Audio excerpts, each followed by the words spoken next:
एक बार कहीं कथा हुई गांव में, बहुत पहले की बात है। तो जो यजमान जी थे बेचारे, गांव के लोगों ने उनको 6 महीना से टॉर्चर करना शुरू कर दिया। तुम कथा करा रहे हो? बोले हाँ।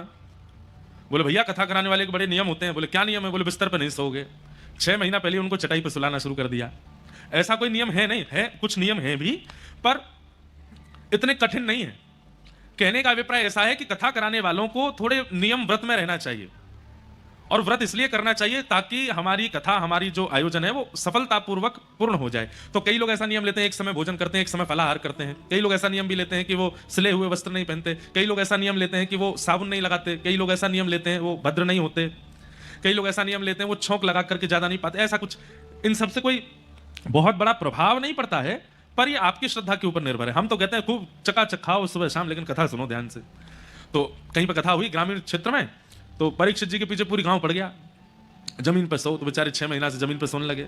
उनको लगा ऐसी कथा होती है, नीचे सोना पड़ता है। पर उनको किसी ने जाकर के कहा, बोले कि कोरे वस्त्र लेकर के आओ, पानी में हल्दी घोल करके, चूना घोल करके उसमें वस्त्रों को धो, उनको सुखा के उन्हीं को पहनना है। बेचारे वो पहनने लगे। वो कहीं भोजन करते दिख जाए तो लोग बाग टोक जाए, अरे तुम छोंक का भोजन कैसे कर रहे हो, बिना छोंक लगाए भोजन खाओ। बेचारे बिना छोंक लगाए खाने लगे। अब तो उनकी स्थिति ऐसी कर दी महाराज, वो पत्नी से वार्ता भी करें, अरे तुम ब्रह्मचर्य का पालन करो, तुम दूर जाके बैठो। पत्नी सामने आ जाए तो आंखों पे हाथ धर लो। इतने नियम करवा दिए उनसे। जब 6 महीने बाद हम पहुंचे तो बेचारे ऐसे लग रहे थे जैसे हैंगर पे कपड़ा टंगा हो, पतले दुबले बेचारे, मुख के सारे तोते उड़े हुए थे उनके, भद्र भद्र कर दिया था उनको, और गांव के लोग उनको चला रहे थे।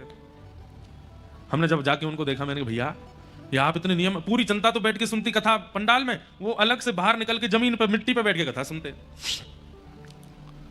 एक दिन हमने पूछा, बेचारे आए बड़े दीनहीन से दुखी आ रहे, 6 महीना से इतने कष्ट में थे। मैंने कहा आप ठीक हैं? बोले हाँ महाराज जी ठीक हूँ, बस निर्विघ्न कथा हो जाए। मैंने आप इतने परेशान क्यों लगते हो चेहरे से?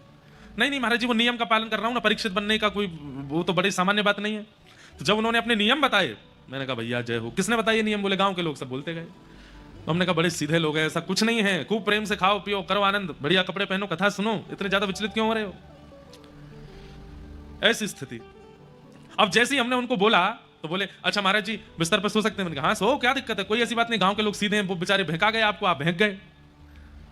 इतने प्रसन्न हो गए, तुरंत मुझसे बोले महाराज जी एक बात बताइए। बोले क्या? हम बीड़ी पी सकते हैं? मैंने कहा भैया तुम बीड़ी क्यों पियोगे? बोले कि वो भी तो 6 महीना से छुड़वा रखी है। बिस्तर पर ना सोने का इतना कष्ट नहीं है, पत्नी से ना बोलने का इतना कष्ट नहीं, उसका बहुत कष्ट है, हम एक बार करें। मैंने भैया सुनो, यही नियम पालन करो जो गांव वाले ने बताए। बिल्कुल नहीं पीनी है।